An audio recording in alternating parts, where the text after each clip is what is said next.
El 15 de enero de 1947, una madre caminaba con su hija de 3 años por un terreno baldío en Los Ángeles. Pensó que estaba viendo un maniquí roto, partido a la mitad, abandonado entre la hierba seca. Se acercó unos pasos y entonces vio los ojos abiertos. No era un maniquí, era el cuerpo de una mujer joven, cortado quirúrgicamente en 2 partes perfectas a la altura de la cintura, completamente drenado de sangre, lavado, posado, como si alguien hubiera querido crear una obra de arte macabra en medio de la ciudad. La policía de Los Ángeles recibió más de 60 confesiones falsas en las semanas siguientes. Cientos de sospechosos fueron interrogados. Se escribieron miles de páginas de informes. Y 78 años después, seguimos sin saber quién mató a Elizabeth Short. Pero lo más perturbador no es que el caso siga sin resolverse. Lo más perturbador es lo que descubrí cuando empecé a investigar qué pasó realmente durante esa investigación. Porque hay cosas que no encajan, decisiones que no tienen sentido, silencios que gritan, y una pregunta que nadie parece querer responder. ¿Qué pasaría si la policía de Los Ángeles supiera exactamente quién lo hizo, pero nunca pudiera probarlo? Antes de entrar en la investigación, necesito que entiendas algo fundamental sobre este caso, algo que cambia completamente cómo deberías interpretar todo lo que viene después. El cuerpo de Elizabeth Short no fue simplemente abandonado, fue exhibido. Piensa en eso por un momento. Quien hizo esto no actuó con prisa, no intentó esconder el cadáver, no lo tiró en un callejón oscuro, ni lo enterró en algún lugar remoto. En lugar de eso, eligió un terreno baldío en un vecindario residencial de clase media, un lugar donde sabía que alguien lo encontraría rápidamente, un lugar visible desde la calle, y la forma en que posicionó el cuerpo. Eso es lo que realmente me quita el sueño cuando pienso en este caso. Elizabeth estaba acostada boca arriba, sus brazos estaban levantados por encima de su cabeza, doblados en ángulos rectos a la altura de los codos. Sus piernas estaban separadas. Su cuerpo había sido cortado completamente en 2 a la altura de la cintura, y las 2 mitades estaban separadas por aproximadamente 30 centímetros, perfectamente alineadas. No había ni una gota de sangre en la escena. Eso significa que la mataron en otro lugar. La drenaron de sangre en otro lugar, la lavaron, y luego la transportaron hasta ese terreno baldío y la colocaron exactamente como el asesino quería que fuera encontrada. Esto no fue un crimen de pasión, no fue un robo que salió mal, no fue un ataque aleatorio de un desconocido. Esto fue algo planeado, metódico, casi ceremonial. Y aquí es donde aparece la primera gran pregunta que la policía nunca pudo responder de manera satisfactoria. ¿Quién tenía los conocimientos, el tiempo, el espacio y la frialdad necesarios para hacer algo así? Porque cortar un cuerpo humano en 2 partes perfectas no es fácil. Requiere herramientas específicas, requiere conocimiento anatómico, requiere un lugar privado donde nadie pueda interrumpirte, y requiere un tipo de mente que la mayoría de nosotros no podemos ni imaginar. El forense que examinó el cuerpo, el Dr. Frederick Newbar, determinó que el corte se había realizado con precisión quirúrgica. Pasó exactamente entre la segunda y tercera vértebra lumbar. Quien hizo esto sabía lo que estaba haciendo. Sabía dónde cortar para que fuera limpio, para que fuera simétrico. Pero eso no es todo. Elizabeth había sido torturada antes de morir. Tenía múltiples laceraciones en el rostro. Le habían cortado las comisuras de la boca, extendiéndolas hacia las mejillas en lo que se conoce como una sonrisa de Glasgow, una técnica de tortura asociada con pandillas y con el envío de mensajes. Tenía marcas de cuerdas en las muñecas, los tobillos y el cuello. Había sido golpeada repetidamente en la cabeza, y según el informe forense, algunas de estas heridas fueron infligidas mientras todavía estaba viva. La causa oficial de muerte fue hemorragia por las laceraciones faciales, combinada con shock y conmoción cerebral. Pero el forense también notó algo más. Había marcas que sugerían que Elizabeth había sido mantenida cautiva durante un periodo de tiempo antes de su muerte, posiblemente varios días. Eso significa que mientras la familia de Elizabeth la buscaba, mientras sus amigos se preguntaban dónde estaba, ella estaba en algún lugar de Los Ángeles, siendo torturada por alguien que se tomó su tiempo, alguien que no tenía prisa, alguien que disfrutó del proceso. Y cuando terminó, ese alguien la limpió, la cortó en 2, la metió en un vehículo, la llevó a un vecindario tranquilo y la dejó ahí para que el mundo la viera. La pregunta no es solo quién hizo esto. La pregunta es, ¿cómo es posible que con un crimen tan elaborado, tan específico, tan lleno de evidencia potencial, la policía de Los Ángeles nunca pudiera identificar al responsable? Esa es la pregunta que me obsesiona, y esa es la pregunta que vamos a intentar responder. Para entender este caso, primero necesitamos entender a la víctima, y aquí es donde las cosas empiezan a complicarse, porque la Elizabeth Short que conocemos hoy es en gran parte una creación de los medios de la época, una ficción construida sobre fragmentos de verdad, rumores, y mucha imaginación periodística. Elizabeth nació el 29 de julio de 1924 en Boston, Massachusetts. Era la tercera de 5 hijas de Cleo Short y Phoebe May Short. Su infancia no fue fácil. Su padre era un hombre de negocios que construía campos de golf en miniatura, y cuando la Gran Depresión golpeó en 1929, perdió todo. En 1930, Cleo Short desapareció. Dejó su carro cerca de un puente, y la familia asumió que se había suicidado. Phoebe quedó sola con 5 hijas pequeñas, sin dinero, en medio de la peor crisis económica de la historia moderna. Pero aquí viene el primer giro inesperado de esta historia. Cleo Short no estaba muerto. Había fingido su suicidio para escapar de sus responsabilidades familiares. Se había mudado a California y había empezado una nueva vida. La familia no descubrió esto hasta años después, cuando Elizabeth, ya adolescente, lo rastreó y intentó reconectarse con él. Piensa en eso. Elizabeth creció creyendo que su padre se había quitado la vida. Creció con esa sombra, con esa ausencia, con ese trauma, y luego descubrió que todo había sido una mentira, que su padre simplemente había elegido abandonarlas. En 1943, cuando Elizabeth tenía 19 años, se mudó a California para vivir con su padre. La relación no funcionó. Cleo era un hombre difícil, controlador, y los dos chocaron constantemente. Después de solo unos meses, él la echó de su casa. Según algunas versiones, fue porque ella no quería buscar trabajo. Según otras, fue porque él no soportaba su estilo de vida. Sea cual sea la razón, Elizabeth se encontró sola en California, sin familia, sin dinero y sin un plan claro. Y aquí es donde empieza la parte de su historia que los periódicos explotaron hasta el cansancio después de su muerte. Elizabeth Short era hermosa. Eso es un hecho objetivo que todos los que la conocieron confirmaron. Tenía el pelo negro azabache, ojos azul verdoso, piel pálida y una figura que llamaba la atención. En una época donde Hollywood era el centro del universo para cualquier joven con sueños de fama, Elizabeth encajaba perfectamente en el molde de lo que una estrella de cine debía ser. Pero había un problema. Elizabeth no tenía talento para la actuación, o al menos nunca tuvo la oportunidad de demostrarlo. Nunca consiguió un papel en una película, nunca fue contratada por un estudio, nunca pasó de ser una más entre las miles de chicas que llegaban a Hollywood cada año, con los mismos sueños y las mismas esperanzas. Lo que sí hacía Elizabeth era socializar, conocía gente, iba a fiestas, salía con hombres, muchos hombres, a menudo varios al mismo tiempo, no porque fuera promiscua en el sentido que los periódicos de la época insinuaron, sino porque esa era su estrategia de supervivencia. Elizabeth Short no tenía trabajo estable, no tenía casa propia, vivía de la generosidad de otros, se quedaba con amigas hasta que la situación se volvía incómoda y luego se mudaba a otro lugar.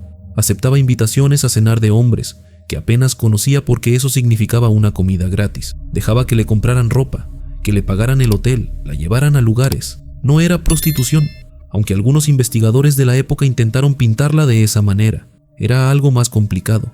Era una joven sin recursos navegando un mundo que no le daba muchas opciones. Era alguien que usaba lo único que tenía, su belleza y su encanto, para sobrevivir día a día, y eso la hacía vulnerable, extremadamente vulnerable. Porque cuando vives así, cuando dependes de extraños para comer y dormir, cuando tu vida social es tu única red de seguridad, terminas conociendo a mucha gente, terminas en muchas situaciones, terminas confiando en personas que quizás no deberías. En los meses antes de su muerte, Elizabeth Short estuvo en constante movimiento.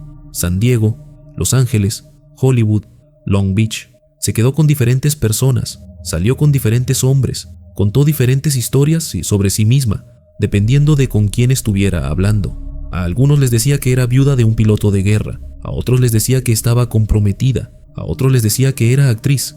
Ninguna de estas cosas era completamente cierta, pero tampoco eran completamente mentira. Eran versiones de sí misma que Elizabeth creaba para diferentes audiencias, y esto creó un problema enorme para la investigación, porque cuando la policía empezó a reconstruir los últimos días de Elizabeth Short, se encontraron con un laberinto de testimonios contradictorios, historias que no coincidían, y personas que la conocían pero no realmente la conocían. ¿Con quién estuvo Elizabeth la noche que desapareció? Depende de a quién le preguntes. ¿A dónde iba? Nadie lo sabe con certeza. ¿Quién la vio por última vez? Hay al menos 3 versiones diferentes. La última persona confirmada que vio a Elizabeth con vida fue un hombre llamado Robert Manley, un vendedor casado de 25 años, que la había conocido unas semanas antes en San Diego. Manley la llevó en carro desde San Diego hasta Los Ángeles el 9 de enero de 1947. La dejó en el Hotel Biltmore alrededor de las 6:30 de la tarde. Elizabeth le dijo que ibas a encontrarse con su hermana. Elizabeth no tenía ninguna hermana en Los Ángeles. Manley la vio entrar al hotel, y esa fue la última vez que alguien la vio con vida. Al menos, la última vez que alguien admitió haberla visto. 6 días después, su cuerpo apareció en ese terreno baldío. 6 días. ¿Qué pasó durante esos 6 días? ¿Dónde estuvo? ¿Con quién? ¿Cuándo exactamente murió? Estas son preguntas que la policía nunca pudo responder. Y eso, más que cualquier otra cosa, es lo que convirtió este caso en el misterio que sigue siendo hoy. Pero antes de seguir adelante, necesito que te detengas y pienses en algo. Robert Manley, el último hombre que admitió ver a Elizabeth con vida, era casado. Estaba teniendo una aventura con ella, o al menos intentándolo. Cuando la policía lo interrogó, falló 2 pruebas de polígrafo. Y sin embargo, fue descartado como sospechoso. ¿Por qué? Esa es una de las muchas preguntas que vamos a explorar, porque la investigación de este caso está llena de momentos así, momentos donde la lógica parece fallar, donde las decisiones de la policía no tienen sentido, donde sospechosos obvios son descartados sin explicación clara. Y eso me lleva a la siguiente parte de esta historia. Cuando el cuerpo de Elizabeth Short fue encontrado la mañana del 15 de enero, la policía de Los Ángeles no tenía idea de quién era. El cuerpo no tenía identificación, no había ropa, no había bolso, no había nada que pudiera decirles quién era esta mujer joven que había sido dejada en ese terreno baldío como una muñeca rota. Pero la policía de Los Ángeles tenía algo que en 1947 era relativamente nuevo y revolucionario: un sistema de huellas dactilares conectado con el FBI. Las huellas de Elizabeth fueron enviadas a Washington por teletype, una tecnología que permitía transmitir información a través de líneas telefónicas. En menos de 24 horas, el FBI respondió con una identificación positiva: Elizabeth Short, nacida en Massachusetts, arrestada en 1943 en Santa Bárbara por consumo de alcohol siendo menor de edad. Ese arresto menor, esa pequeña infracción de años atrás, fue lo que permitió identificarla, y aquí es donde la investigación debería haber tomado impulso. Tenían un nombre, tenían un historial, tenían un punto de partida, pero en lugar de eso, lo que siguió fue un desastre. Para entender por qué la investigación del caso de la Dalia Negra fracasó tan espectacularmente, necesitas entender cómo funcionaba la policía de Los Ángeles en 1947, y más específicamente, necesitas entender la relación entre la policía y los periódicos de la época, porque esa relación lo arruinó todo. En los años 40, Los Ángeles tenía varios periódicos compitiendo ferozmente por lectores: el Los Angeles Times, el Los Angeles Examiner, el Herald Express, el Daily News. Cada uno de ellos tenía reporteros asignados específicamente a cubrir crímenes, y estos reporteros tenían relaciones increíblemente cercanas con la policía, demasiado cercanas. Los reporteros tenían acceso a las escenas del crimen, tenían acceso a los informes policiales, tenían acceso a los sospechosos. A cambio, escribían historias que hacían quedar bien al departamento de policía. Era un sistema de favores mutuos que funcionaba bien para ambas partes, hasta que llegó un caso como este. El caso de la Dalia Negra era exactamente el tipo de historia que vendía periódicos. Una mujer joven y hermosa, un asesinato brutal y misterioso, Hollywood, glamour, sexo, violencia. Tenía todos los ingredientes para una sensación mediática, y los periódicos lo explotaron sin piedad. Pero aquí está el problema. En su desesperación por conseguir primicias, los periódicos empezaron a interferir activamente con la investigación. El ejemplo más flagrante de esto ocurrió apenas unos días después de que el cuerpo fue encontrado. La policía había mantenido en secreto ciertos detalles del crimen, detalles que solo el asesino podría conocer. Esto es una práctica estándar en investigaciones de homicidio. Guardas información clave para poder verificar si las confesiones son reales o falsas, para poder identificar al verdadero culpable. Pero un reportero del Los Angeles Examiner llamado Will Fowler llegó a la escena del crimen antes que la policía. Vio el cuerpo, vio cómo estaba posicionado, vio las heridas y publicó todo, cada detalle: las comisuras de la boca cortadas, el cuerpo dividido en dos, la falta de sangre, la posición de los brazos y las piernas, todo. De un día para otro, cualquier persona en Los Ángeles que supiera leer conocía los detalles más íntimos del crimen, y eso significaba que cualquier persona podía fabricar una confesión creíble. Y eso es exactamente lo que pasó.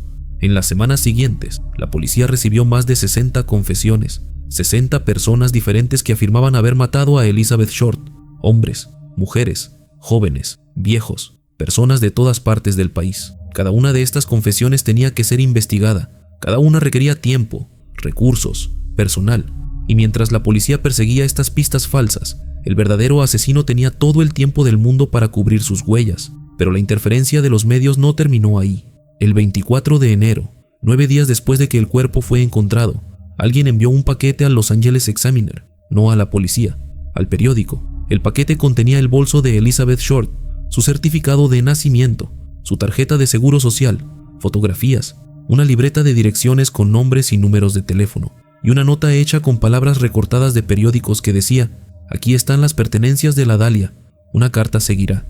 El asesino estaba contactando directamente a los medios, y el periódico, en lugar de entregar inmediatamente el paquete a la policía, lo abrió, lo examinó, lo fotografió, publicó una historia sobre él, y solo después, cuando ya habían contaminado completamente la evidencia, lo entregaron a las autoridades. Las huellas dactilares que podrían haber estado en esos objetos fueron destruidas por los reporteros que los manosearon. Cualquier evidencia forense que pudieran haber existido fue comprometida, y la policía no hizo nada al respecto. No arrestaron a nadie por obstrucción de justicia, no cortaron su relación con los periódicos, no cambiaron sus protocolos, simplemente siguieron adelante como si nada hubiera pasado. ¿Por qué? Porque la policía de Los Ángeles en 1947 estaba profundamente corrupta, y los periódicos sabían demasiado sobre esa corrupción como para que la policía se atreviera a enfrentarlos. Esta es la parte donde tuve que detenerme a pensar cuando estaba investigando este caso, porque es fácil mirar hacia atrás y criticar. Es fácil decir que deberían haber hecho las cosas diferente, pero cuando empiezas a entender el contexto, cuando empiezas a ver las presiones que existían, las relaciones de poder, los intereses en juego, te das cuenta de que el fracaso de esta investigación no fue un accidente, fue casi inevitable. La policía de Los Ángeles en esa época estaba controlada por un hombre llamado Clemens Horrall, un jefe de policía que había llegado al puesto gracias a sus conexiones políticas, no por su competencia. Bajo su liderazgo, el departamento se había convertido en un nido de corrupción, donde los oficiales aceptaban sobornos, protegían a criminales y miraban hacia otro lado cuando convenía.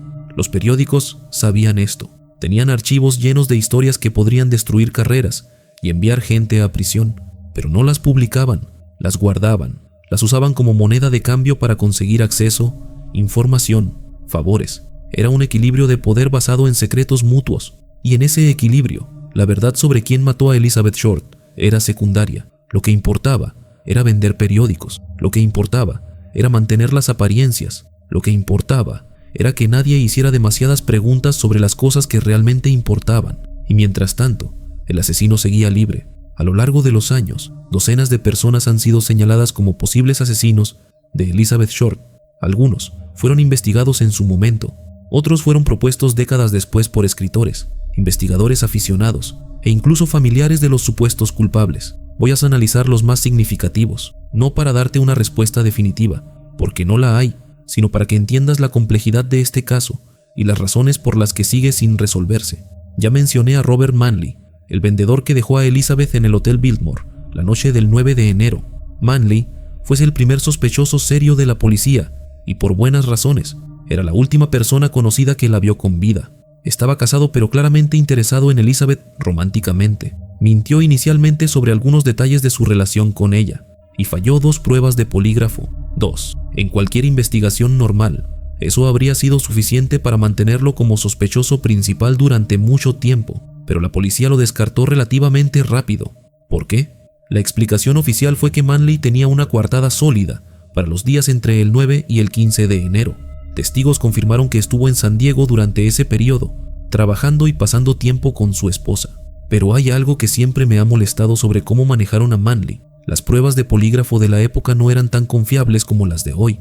Eso es cierto, pero fallar 2 pruebas seguidas no es algo que simplemente ignoras, especialmente cuando el sujeto es la última persona que vio a la víctima con vida. Y hay otro detalle que rara vez se menciona.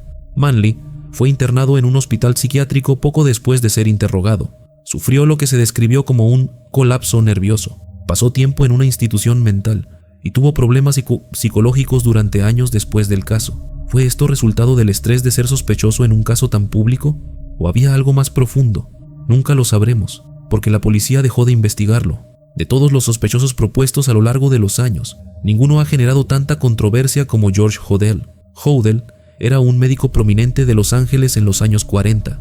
Era rico, bien conectado y tenía una reputación como mujeriego y libertino. Vivía en una mansión diseñada por Frank Lloyd Wright Jr., donde organizaba fiestas que, según algunos testimonios, incluían actividades sexuales y posiblemente ilegales. Pero lo que hace a Hodel particularmente interesante como sospechoso no es su estilo de vida, es que su propio hijo lo acusó de ser el asesino. Steve Hodel era detective de homicidios del Departamento de Policía de Los Ángeles. Después de la muerte de su padre, en 1999, encontró fotografías en sus pertenencias que, según él, mostraban a Elizabeth Short.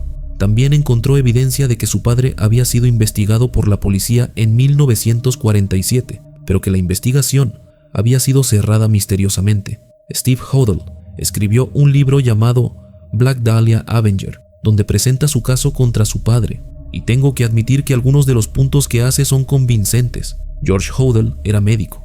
Tenía el conocimiento anatómico necesario para realizar el corte que dividió el cuerpo de Elizabeth. Tenía acceso a herramientas quirúrgicas. Tenía un lugar privado, su mansión, donde podría haber cometido el crimen sin ser interrumpido. Además, Hodel fue investigado en 1949 por abusar sexualmente de su propia hija. El caso fue a juicio, pero Hodel fue absuelto. Poco después, huyó del país y pasó décadas viviendo en Asia. ¿Por qué huiría un hombre inocente? Steve Hodel también descubrió que el Departamento de Policía de Los Ángeles había colocado micrófonos en la mansión de su padre en 1950. Las transcripciones de esas grabaciones, que Steve obtuvo décadas después, supuestamente incluyen a George Hodel haciendo comentarios que podrían interpretarse como confesiones. En una grabación, supuestamente dice: supongamos que maté a la Dahlia Negra. No pueden probarlo ahora, pero aquí es donde necesito ser honesto contigo. La teoría de Steve Hodel tiene problemas serios. Primero, Steve es el hijo de George. Tiene una relación personal complicada con su padre, quien aparentemente fue un hombre terrible en muchos sentidos. Es posible que Steve esté viendo conexiones donde no las hay porque quiere creer que su padre era un monstruo. Segundo, las fotografías que Steve afirma muestran a Elizabeth Short son ambiguas. Expertos han debatido durante años si realmente es ella o simplemente una mujer que se le parece. Tercero, aunque George Hodel claramente era un hombre con secretos oscuros, eso no lo convierte automáticamente en un asesino. Ser un mujeriego, un libertino, incluso un abusador, no es lo mismo que ser capaz de torturar y mutilar a una mujer de la manera en que Elizabeth fue torturada y mutilada. Y cuarto, si la policía realmente tenía grabaciones de George Hodel confesando el crimen, ¿por qué no lo arrestaron? Steve argumenta que fue por corrupción, que Hodel tenía conexiones que lo protegían, pero eso requiere creer en una conspiración bastante elaborada. ¿Es George Hodel un sospechoso viable? Sí. ¿Está probado que él lo hizo? No, ni remotamente. Este es un sospechoso que no recibió mucha atención hasta décadas después del crimen, pero que tiene algunos elementos intrigantes. Walter Bailey era un cirujano que vivía a una cuadra del lugar donde el cuerpo de Elizabeth fue encontrado.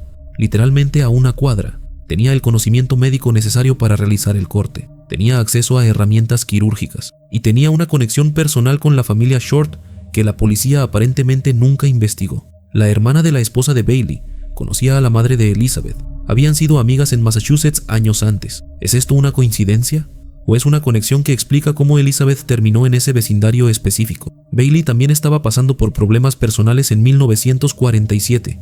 Se estaba divorciando de su esposa. Tenía problemas financieros y, según algunos reportes, estaba mostrando signos de deterioro mental que más tarde serían diagnosticados como una enfermedad degenerativa del cerebro. Murió en 1948, solo un año después del asesinato. Si Bailey fue el asesino, se llevó el secreto a la tumba. Leslie Dillon era un botones de hotel y aspirante a escritor que contactó a un psiquiatra llamado Paul de River en 1948.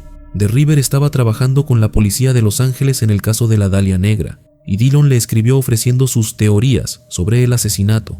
Lo que siguió fue uno de los episodios más extraños de toda la investigación. De River se reunió con Dillon varias veces y quedó convencido de que sabía demasiado sobre el crimen, detalles que no habían sido publicados en los periódicos, detalles que solo el asesino podría conocer. De River organizó una operación encubierta donde llevó a Dillon a un hotel en Las Vegas bajo el pretexto de escribir un libro juntos sobre psicología criminal. Durante varios días, De River interrogó a Dillon mientras agentes de la policía escuchaban desde la habitación de al lado, y Dillon dijo cosas perturbadoras. Describió cómo el asesino podría haber drenado la sangre del cuerpo, habló sobre técnicas de tortura, mencionó detalles sobre las heridas que coincidían con lo que el forense había encontrado. Parecía saber demasiado, Pero cuando la policía finalmente lo arrestó y lo interrogó formalmente, Dillon cambió su historia. Dijo que todo lo que sabía lo había aprendido de un amigo llamado Jeff Connors, quien supuestamente era el verdadero asesino. La policía buscó a Jeff Connors. No pudieron encontrar ninguna evidencia de que existiera. ¿Inventó Dillon a este amigo imaginario para desviar la atención de sí mismo? ¿O realmente había otra persona involucrada? El caso contra Dillon se complicó aún más cuando su abogado presentó una demanda contra la policía por arresto ilegal.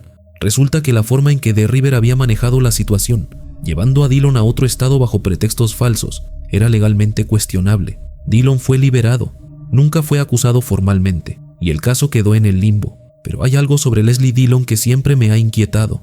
Años después del caso, Dillon escribió un libro de ficción sobre una mujer que es asesinada y mutilada de manera similar a Elizabeth Short. El libro nunca fue publicado, pero el manuscrito existe, y las similitudes con el caso real son demasiado específicas para ser coincidencia. ¿Era Dillon el asesino confesando a través de la ficción? ¿O era simplemente un hombre obsesionado con un caso famoso que dejó volar su imaginación? Nunca lo sabremos. Mark Hansen era un empresario danés que poseía varios clubes nocturnos en Hollywood. Elizabeth Short había vivido en una de sus propiedades durante un tiempo antes de su muerte, compartiendo una habitación con otras chicas jóvenes que trabajaban en sus clubes. Hansen conocía a Elizabeth, le había dado un lugar donde quedarse, y según algunos testimonios, estaba interesado en ella románticamente, aunque ella aparentemente no correspondía a ese interés. Lo que hace a Hansen particularmente interesante es que su nombre y dirección aparecían en la libreta de direcciones que el asesino envió al periódico. Piensa en eso por un momento. El asesino tenía las pertenencias de Elizabeth, eligió enviarlas a los medios en lugar de destruirlas, y entre esas pertenencias había una libreta con el nombre de Mark Hansen. ¿Fue esto una coincidencia?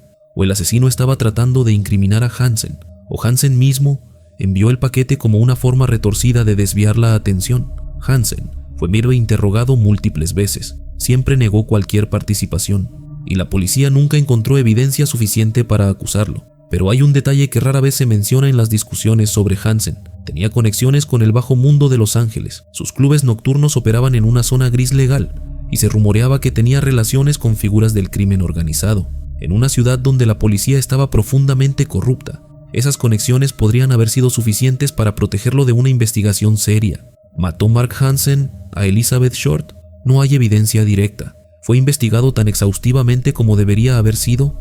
Eso es mucho menos claro. Más allá de los sospechosos individuales, hay varias teorías sobre el caso que merecen ser examinadas, no porque necesariamente sean correctas, sino porque revelan diferentes formas de entender lo que pudo haber pasado. Algunos investigadores creen que Elizabeth Short fue víctima de un asesino serial que nunca fue identificado. Señalan similitudes entre su caso y otros asesinatos no resueltos de mujeres jóvenes en Los Ángeles durante los años 40.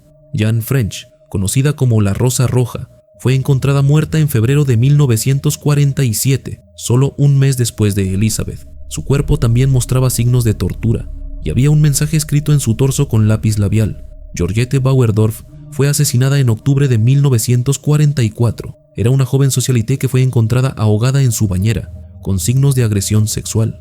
Hay al menos media docena de casos similares de esa época que nunca fueron resueltos. Es posible que todos estuvieran conectados, que hubiera un depredador operando en Los Ángeles que nunca fue capturado. Es una teoría atractiva, porque explicaría por qué la policía nunca pudo identificar al asesino de Elizabeth. Si era alguien que no la conocía personalmente, alguien que la eligió al azar, entonces no habría conexión obvia que investigar. Pero también hay problemas con esta teoría. El nivel de elaboración en el asesinato de Elizabeth, la tortura prolongada, el corte quirúrgico, la exhibición del cuerpo, sugiere algo más personal que un asesinato serial típico. Los asesinos seriales generalmente desarrollan un patrón, un método que repiten. El caso de Elizabeth es único en su brutalidad específica. Si fue un asesino serial, fue uno muy inusual. Esta es una teoría que ha ganado tracción en años recientes, aunque sigue siendo controvertida. El informe forense de Elizabeth Short reveló algo que la policía mantuvo en secreto durante mucho tiempo. Elizabeth no podía tener hijos. Tenía una condición médica que hacía imposible el embarazo, pero algunos investigadores han cuestionado esta conclusión. Argumentan que el daño en sus órganos reproductivos podría haber sido causado por un aborto fallido, no por una condición congénita. En 1947, el aborto era ilegal en Estados Unidos. Las mujeres que querían terminar un embarazo tenían que recurrir a procedimientos clandestinos, a menudo realizados por personas sin entrenamiento médico, en condiciones insalubres. Es posible que Elizabeth estuviera embarazada, que buscara un aborto ilegal, que algo saliera terriblemente mal. Esta teoría explicaría algunas cosas. Explicaría por qué Elizabeth estaba tan desesperada por dinero en sus últimas semanas. Explicaría por qué estaba contactando a tantos hombres diferentes, posiblemente buscando a alguien que pagara por el procedimiento. Explicaría por qué el asesino tenía conocimientos médicos, pero también deja muchas preguntas sin responder. ¿Por qué la tortura? ¿Por qué la exhibición del cuerpo? Si esto fue un aborto que salió mal, ¿por qué el responsable no simplemente se deshizo del cuerpo en secreto? La brutalidad del crimen sugiere algo más que un accidente médico. Sugiere rabia, sugiere intención, sugiere que quien hizo esto quería que el mundo lo viera. Algunos investigadores creen que Elizabeth fue asesinada por alguien que conocía, alguien a quien había ofendido de alguna manera. Elizabeth tenía una reputación de ser una provocadora, coqueteaba con hombres, aceptaba sus regalos y atenciones, pero según varios testimonios, rara vez llegaba más allá de eso. Algunos hombres que la conocieron la describieron como una calientapollas, usando el lenguaje crudo de la época. ¿Es posible que Elizabeth rechazara a alguien que no aceptaba un no por respuesta? ¿Que su asesinato fuera un acto de venganza por parte de un hombre humillado? Las heridas en su rostro, particularmente los cortes en las comisuras de la boca, podrían interpretarse como un mensaje. Una sonrisa de Glasgow es tradicionalmente un castigo por hablar demasiado, por traicionar, por burlarse de alguien. ¿Estaba el asesino castigando a Elizabeth por algo que dijo? ¿Por algo que hizo? ¿Por algo que él percibió como una ofensa?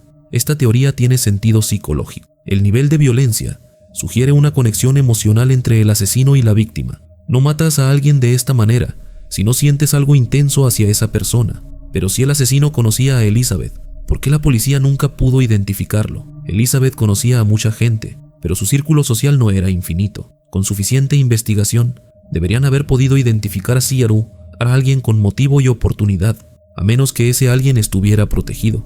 Esta es la parte del caso que más me perturba, no los detalles del crimen en sí, aunque son horribles, sino lo que pasó después, las decisiones que se tomaron, las pistas que no se siguieron, los silencios que nunca fueron explicados. Porque cuando miras la investigación del caso de la Dalia Negra con ojos críticos, empiezas a ver un patrón de incompetencia que a veces parece demasiado conveniente para ser accidental. Ya mencioné cómo los periódicos contaminaron la evidencia. Ya mencioné cómo Robert Manley fue descartado, a pesar de fallar 2 pruebas de polígrafo. Ya mencioné cómo George Hodel aparentemente fue investigado pero nunca acusado. Pero hay más, mucho más. En 1949, 2 años después del asesinato, un gran jurado fue convocado para investigar el caso. Este gran jurado tenía poderes que la policía regular no tenía. Podía obligar a testigos a declarar bajo juramento. Podía acceder a documentos sellados. Podía hacer preguntas que nadie más podía hacer. Y lo que encontraron fue explosivo. El gran jurado descubrió que la policía de Los Ángeles había manejado el caso de manera incompetente y negligente. Descubrieron que evidencia más había sido perdida o destruida. Descubrieron que testigos clave nunca habían sido entrevistados. Descubrieron que líneas de investigación prometedoras habían sido abandonadas sin explicación. Pero lo más importante que descubrieron fue esto. Había al menos un sospechoso que la policía había identificado temprano en la investigación. Alguien con medios, motivo y oportunidad que nunca fue procesado. El nombre de este sospechoso fue sellado. Los documentos del gran jurado fueron clasificados. Y durante décadas nadie supo quién era. ¿Por qué sellarían el nombre de un sospechoso en un caso de asesinato no resuelto? Solo hay una razón que tiene sentido: protección. Alguien con poder, con conexiones, con influencia, estaba siendo protegido. Años después, cuando algunos de estos documentos fueron finalmente desclasificados, investigadores descubrieron que el sospechoso sellado era probablemente George Hodel. Las fechas coinciden, las descripciones coinciden, y explicaría por qué Hodel huyó del país poco después de que el gran jurado terminara su investigación. Pero incluso si aceptamos que Hodel era el sospechoso sellado, eso solo genera más preguntas. ¿Por qué fue protegido? ¿Quién lo protegió? ¿Qué sabía que hacía que fuera más conveniente dejarlo ir que arrestarlo? George Hodel tenía conexiones con gente poderosa en Los Ángeles. Había tratado médicamente a celebridades de Hollywood. Conocía secretos. Tenía información que podría haber sido embarazosa, o peor, para personas importantes. Es posible que el asesinato de Elizabeth Short nunca se resolviera porque resolverlo habría expuesto cosas que ciertas personas preferían mantener ocultas. No tengo pruebas de esto. Nadie las tiene. Pero cuando miras el patrón de decisiones en este caso, cuando ves cómo una y otra vez la investigación fue saboteada, desviada, abandonada, es difícil no preguntarse. La investigación del caso de la Dalia Negra era como una casa construida sobre arena. Cada vez que parecía que estaban llegando a algún lugar, el suelo se movía bajo sus pies, testigos cambiaban sus historias, evidencia desaparecía, sospechosos eran liberados, y al final, todo se derrumbaba. ¿Fue incompetencia? ¿Fue corrupción? ¿Fue una combinación de ambas? Probablemente nunca lo sabremos con certeza, pero lo que sí sabemos es esto: alguien mató a Elizabeth Short de una manera que requería tiempo, planificación, conocimiento y recursos. Ese alguien nunca fue capturado, y el sistema que debería haber encontrado justicia para Elizabeth falló en cada paso del camino. Muchas gracias por escuchar este episodio. Si estás viendo esto en YouTube, no olvides suscribirte al canal, darle like y dejar un comentario para seguir con la conversación. Nos vemos en el próximo episodio.